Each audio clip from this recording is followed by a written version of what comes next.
Welcome back, ladies and gentlemen.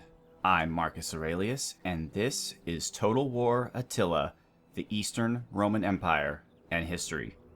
And I keep hearing a horse, like whinny or neigh, in the background, and it's quite disconcerting. But we are looking at Legion 10, and our general, Flavius, because everyone in this period apparently was named Flavius, Eutychianus. And he just won a great victory against the Alans, and he can now upgrade. He's a handler. I don't need that, but I do need some integrity for our troops. And, you know, since he's going to stay in this war-torn part of the world, I think a public order bonus would not be a negative thing. And we can give him one householder. Epic poet. That's kind of lame, but I'll take it. Alright, so the history that I want to talk about in this episode is there was some questions in the comments of the videos about the emperors. People want to know more about the emperors. So I think for the next few videos, I'm going to focus on the most interesting or important emperors that came before this period. However, in this episode, I'm going to start with the emperor that we currently have, that we're running around fighting with here, Arcadius. However, in terms of past emperors, I would like to touch on Diocletian, Constantine the Great, probably Julian the Apostate, and Valens, and then Theodosius the Great. There's been a lot of other emperors besides those guys, but I think they really sum up the foundation of the Eastern Roman Empire to this period that we're playing in this game right now. So over the next few videos, I'll be discussing them, and we're going to start with our man here, Arcadius. But first, let's look around and see what's going on. So we have the Alans here. They're a bit of a problem. Dacia apparently is... Oh, it is owned by the Gepids. Okay, so it's not desolate, which I thought it might be. You know, it might be smart to set troops where the river crossings are, but it's hard for me to tell where they are. I guess where the beaches are, like there. There's a beach there, here. Although this is a crossing, and there's no beach. Although you can see here, there's a little beach there, but you can see little boats there. Oh no, I put the graphic settings up a little bit. Hopefully this won't impact it. It worked fine when I wasn't recording, but it might be a problem when I am. We'll see. But for right now... Oh, we can research. So let's see.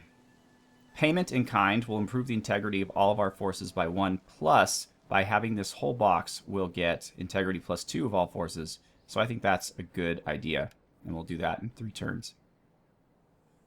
In terms of unit upgrades, we eventually want this one right here, military standardization. It only takes 1 turn to research, but it costs 2,500, so I'll wait for 3 turns. But it gives us the Legio, or Legio, in place of the Cohors. So that's a pretty good upgrade there. But eventually I want to go down to the civic area, because there's a lot of money and economy stuff that is very important. And really, once you get the Legio, there's not much to get out of here until all the way over here, where you get the Eastern Armored Legio, and here you get the Cataphractari and the Legio Comitatenses. So it's really funny how they do things here. For example, building this right here, which I've already researched, replaces the Palatina with the Protectores Domestici, or Domestici. So I think I don't even have a chance anymore to recruit the Palatina units, and that happened really fast. And it's funny how you get a new unit here, the Legio Comitatenses, that replaces the Legio, and then immediately after that you could get the Eastern Armored Legio, which replaces the Legio Comitatenses. So you only have this unit for just a few battles, because you can't have both. Once you upgrade, it's all or nothing.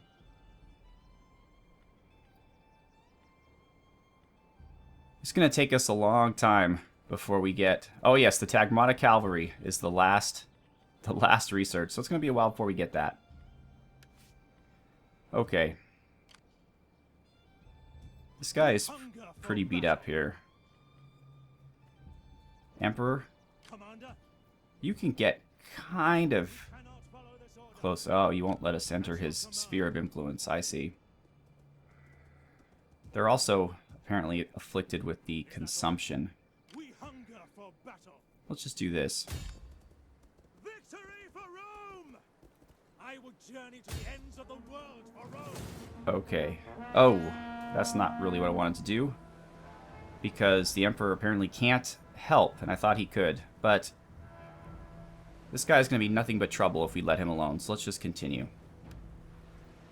So, the Emperor of this period, as we've seen in multiple battles and episodes, is Flavius Arcadius Augustus. He was born in, well, we're not sure. We think it's 377 or 378 in Spain, Hispania. He is the eldest son of Theodosius I, or Theodosius the Great, the previous emperor. He was declared Augustus, or emperor, in the East, or of the East, in 383. So he was only at that point 5 or 6 years old. Every battlefield, it's rainy, it's foggy, come on. Give me some sunshine. There we go. There we go, look at that. That's beautiful. Okay. Already my FPS is dropping to like 28. I guess that's not too bad. You're very weak. Let's move you over here. We're advancing, but that doesn't mean that I can't use my typical army composition.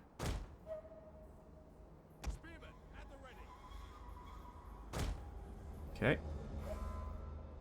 Oh wow, we don't have any cohorts to flank. And they are very mounted. Alright, this is going to be an interesting situation. We'll see what happens. So we are the aggressors. Does that mean they're going to sit and wait for us? Yes, they are. Okay.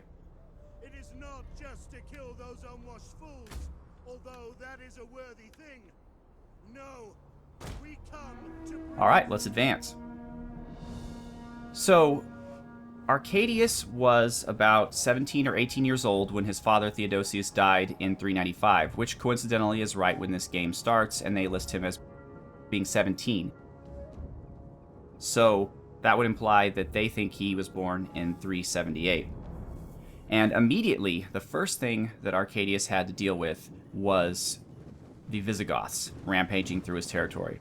And when I say Arcadius had to deal with this, what I mean is Rufinus, his advisor, Flavius Rufinus, had to deal with it because, as I mentioned in previous episodes, Arcadius was kind of an ineffective emperor. He wasn't particularly militaristic. He wasn't particularly interested in governing. In fact, his kind of ideal was just to be a good Christian. And even at this early point in the beginning of his reign, Rufinus and the eunuch Eutropius, who also exists in this game, were vying for power and influence. It was Eutropius, actually, who introduced Arcadius to his wife Eudoxia, who was a half-German woman, and she was known to be beguiling and very beautiful. She was super hot for the time, I suppose. And so, of course, Rufinus wanted Arcadius to marry his daughter. Let's move this up a little faster. But you know how young men are, and so Arcadius chose Eudoxia, which I guess could have been a worse choice. There are some rumors that she had infidelity that I will talk about later, but for the most part, she didn't assassinate him or anything, and she was the mother of Theodosius II. Whether it was Arcadius' son or not remains up for debate. But eventually, Rufinus was assassinated by the Goth Gaenus, who was sent by Stilicho, and this took place probably around 397, and Eutropius took over, ruling in the name of the emperor. And actually, Eutropius was a pretty capable administrator. The Huns were raiding in eastern Anatolia, kind of where that pass comes down through the Caucasus, through Armenia, and he led an army against them and was successful. He crushed them, so that was really good. The problem is he didn't make a lot of friends. Typically in Byzantine or Eastern Roman circles, if you're a powerful person, you do not make a lot of friends, and so his enemies worked together to stop him, including, unfortunately, the emperor's wife, who he introduced him to. So that's kind of ironic, I guess. Don't you think? All right, look at these slow-running Germans. That's very interesting. All right. So what's the plan? The plan is we stop.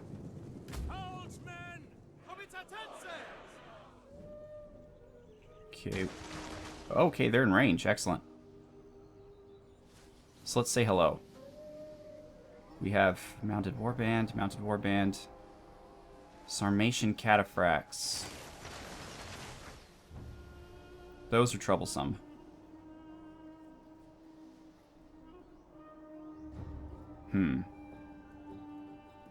What are they doing? Okay. Everyone? Now you guys, I want you to take out the cataphracts. Flaming shot. That is your role in this battle. The rest of you are just gonna engage. Like true Romans.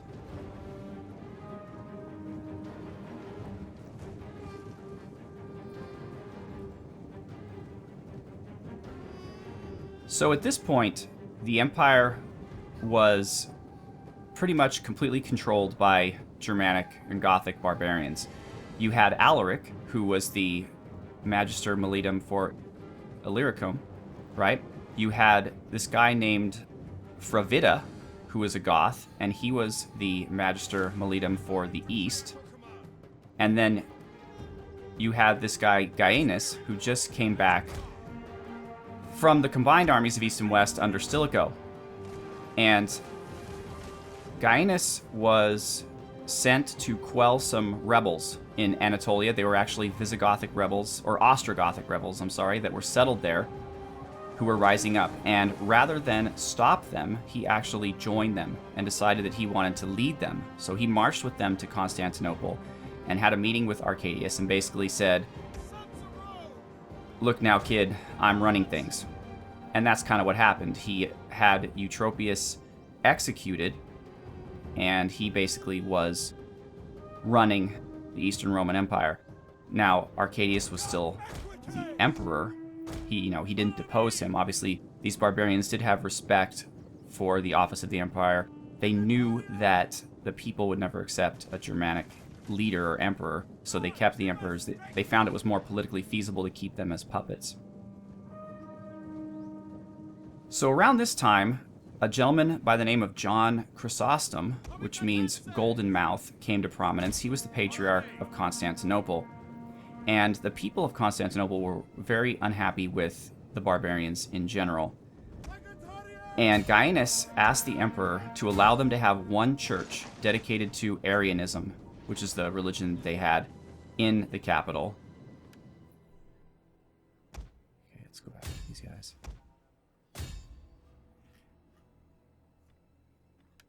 And because of Chrysostom, the emperor said no. So bear in mind that in this capital city of Constantinople, the people, and they're just a mob, they're not trained soldiers or anything, but they are powerful, they are completely against the Goths. They still remember the Battle of Adrianople, they still remember the emperor being killed, and so they are none too happy with any Goths, whether they are supportive of the empire or against it. And so Gaienus decides that he is going to move out of the capital because he doesn't want there to be too much tension. So he moves out of the capital. Let's go over here, guys. And you guys, yeah, stay where you are. So he goes out of the capital and takes the majority of his men. But then what happens is the citizens of Constantinople lock the gates and they run about and massacre every remaining Goth in the city. So Gaienus is understandably pissed, and so he marches with his Federate army, mostly Gothic, against the city, but he is pushed back by the Magister Militum of the East, Fravida, who is also a Goth, also a barbarian, but he's a pagan, not an Arian. So he doesn't have that many ties with the Arian Goths, and for his own reasons, maybe for his own advancement, he decides to be loyal and support the Emperor. He beats Gaius in battle, and then Gaius flees to the north, and he and his men cross the Danube, where he is promptly killed by the Huns, who, as a gesture of goodwill, I guess, send his head to the Emperor Arcadius. So where we're at right now is we've had Arcadius now be run or controlled by his advisor Rufinus, but then his advisor Rufinus dies. So then we have his eunuch Eutropius, whom Gaius has executed. Then we have the barbarian Gaius. Oh my. And I'm going to focus on the battle for right now, because things are getting a little out of control. He'll be fine. What's this? Fear. Ooh, I like that. Does it work? Use it. No? I don't know. Okay, you guys need to get out of here. No, no, no, no. Not you. Alright, they've been crushed. Let's get over here quickly. Take these guys out. And by quickly, I do mean that. Okay. They're crushed. Cavalry, get out of here.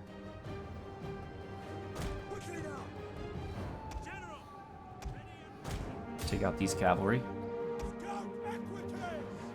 Hit them from behind.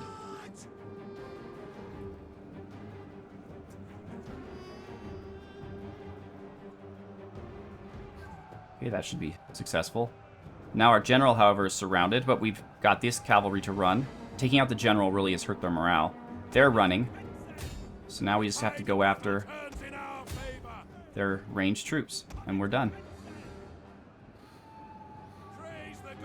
We're too close to the exit to chase any of them down. Well, let's just be honest. I wasn't a tactical genius in this one, but our troops are superior, so they did what they needed to do. We lost about 150, but we took out 320. And these guys are still standing. Ready for further orders. Beginning my journey for Rome. And they're way out there. How can I serve the people? We can finish them off, and we will. Leave none alive. Let's see. They have a range advantage, I think, or we do. Protective. Ooh. Alright. So that's the end of the Alans for right now. Advance. It's probably not the end of them as a people, but the group that are terrorizing my lands. Oh, I think Arcadius has some gas. It's his stench is leaking from him. Alright. Commander. Okay, you can't go anywhere. I've been having some thoughts about this unit I have down here, because the one thing I've discovered in my testing of this game is, as the Eastern Romans, you really don't want to expand, because what you get is war-torn territories that don't like you and destroy your economy. So I think it's smarter to focus on building up what you do have instead of expanding. However, eventually the Persians are going to declare war on us, and eventually the Huns are too, and numerous barbarian tribes. So what I really want to do is focus my armies to the northwest and to the east. So that means that I want to keep my other borders secure, which means Sahara here, these guys, the Garamantians, and then Nobatia here is my puppet state, but then there's these guys, Axum, who are actually very powerful. So I'm wondering if it wouldn't be smart to build some armies and just quickly get rid of these guys in my backlands, so then I can easily focus up here without ever having to worry. Because it would suck if I was in the middle of a huge battle here and these guys decided to take that opportunity to attack and sack Egypt. That would make things very bad for me, because Egypt is very fertile and it has gold. So I may improve this army here, but I'm not going to be doing that this turn. March. Get to it, men. Okay. Parthian Legion's going to do their thing. Eventually I want to take Nisibis, because it is, if you'll look, it is part of the region that I own, Edessa, Amida, and Nisibis, so it'll help us. It's the Osroene region. My pronunciations are not the best. Alright, you can... Ooh, you've gained even more Strength, okay. Melee defense. Good. And melee defense. Yeah, why not? And we get a tradition. Your emblem's fine. It's like a crown thing. I'll take that. Integrity could be better, so let's fix that. And replenishment is not as necessary. Let's just go with full integrity. Excellent. Ready for battle. And, oh yes, you were the guy who's just kind of hanging out here in Constantinople. You're the... Are you the handler? No, you're the one who wants to recruit units. Right, okay. But we're not recruiting units right now yet. Let's actually go back here. So, Bithynia is pretty fertile, as is Egypt and the islands. So that's where I want to build all my farms and such. Wherein is also very fertile as well. But that's right in a war zone, so that's probably not the best idea. So what I eventually want to do, I guess, is turn Asia into troop production, including cavalry. I want to have Bithynia, the islands, and Egypt be my food production, and gold in Egypt. And as far as industry, maybe Cilicia and Macedonia. Although Macedonia is still sort of threatened. So I'm not sure on that, but you need kind of a mixture of all of it in order to do well. But for right now, let's look at the islands. Alright, so we're still good in terms of sanitation. We can't, unfortunately, improve our sheep blocks any better than they currently are, and we can't create any new areas. So let's go to Egypt. Okay, so sanitation's pretty crappy in Egypt, but we can produce more sheep. So we'll do that. And then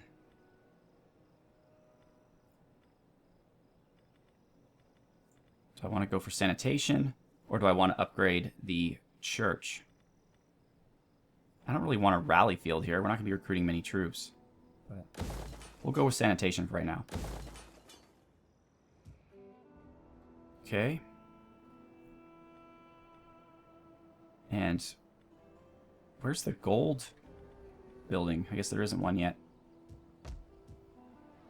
Okay, Cilicia has poor sanitation as well. Everywhere has poor sanitation. And we have a farm here. It's not very fertile, so that's not the smartest thing to do.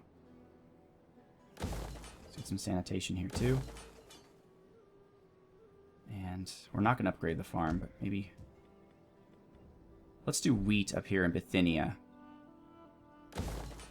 Alright, good. And I guess we can repair Marcianopolis because I am making a concerted effort to hold it. Okay. I think we're good. He just needs to go for a little walk. Beginning my journey for Rome. Set up the watch. At your command.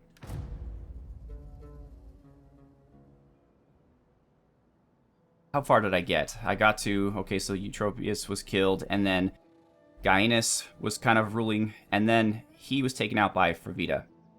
And so now it was his wife, Eudoxia, and her lover, John, who was the Count of the Imperial Largesse, I believe, who took over ruling the empire in the stead of Arcadius. And this is why people think that maybe Theodosius II was not Arcadius's child, because his wife obviously had a lover, I guess it was well known, this guy John, and so it is supposed that Theodosius was his.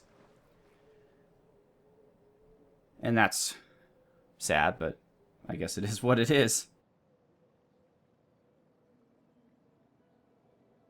That brings us to the year 401, where Alaric left the east for the west, thus saving the Eastern Empire from that problem. It's suspected that maybe John had something to do with it. He might have encouraged Alaric to go west through one method or another. We don't really know. But at that point, things were peaceful for a while, but then in 404, Eudoxia, the wife of Arcadius, died. So John, obviously, I don't know what happened to him. It doesn't say, but wow, disease everywhere. Oh, the Council of Carthage. We have Christian following and Christian support. Lovely. But anyways, so then power fell into the hands of a gentleman by the name of Anthemius, who was the prefect of the East. He basically ruled things, and not too poorly either, although he did kind of botch. There was this whole situation where John Chrysostom, the Golden Mouth, the patriarch, got in a little bit of a squabble with the patriarch of Alexandria, and the Empress sided with the Patriarch of Alexandria. Yeah, definitely that. Oh, yeah. And eventually John was exiled, but then he was brought back because there were riots in the city, but then he was exiled again, and finally, just due to the rough treatment at the hands of Anthemius's people, he died. And so this caused a schism with the West, and it was one of many religious problems that sprung up during this period. But finally, after all of that, in the year 408, Arcadius died. And he left his son Theodosius II, who at the time was just a child, maybe 6 or 7 years old. I'm not even sure if he was that old. For all purposes, he was good for the empire. He allowed himself to be ruled as a puppet, yes, for his entire reign. However, because he was so ineffectual, at least according to Treadgold, nobody bothered deposing him. So as a result, if you were a citizen of the empire, it seemed politically like things were stable. You had Theodosius' son, so the dynastic succession worked, right? And then he was emperor, he died a natural death, and then his son took over. So the Vandals became Arian, and the British became Celtic pagans. Interesting. Now, he was nothing at all, Arcadius, that is, like the warrior emperor that he is shown to be in this game. Well, that's not fair. I'm kind of making him a warrior emperor myself by using him as such. I guess you could assign him to the capital and just have him sit around, but he definitely wasn't very competent. But again, he maintained stability, if for no other reason in that he stayed alive and stayed emperor during this tumultuous period. And luckily for him, the advisors that were managing him were very competent, and so nothing horrifically tragic happened as a result during his reign. Who are you? The Roxolanians. And I assume I'm at war with you, because it doesn't say anything, like normally it gives you a little warning message that says attacking foreign assets is an act of war. Yes, you are red, which means that we are not friends. Alright, so we're going to have to deal with the Roxolanians in the next episode, and then we'll probably talk about other emperors, and probably starting with Diocletian. So, once again, I am Marcus Aurelius. Thank you so much for watching. Have a good one.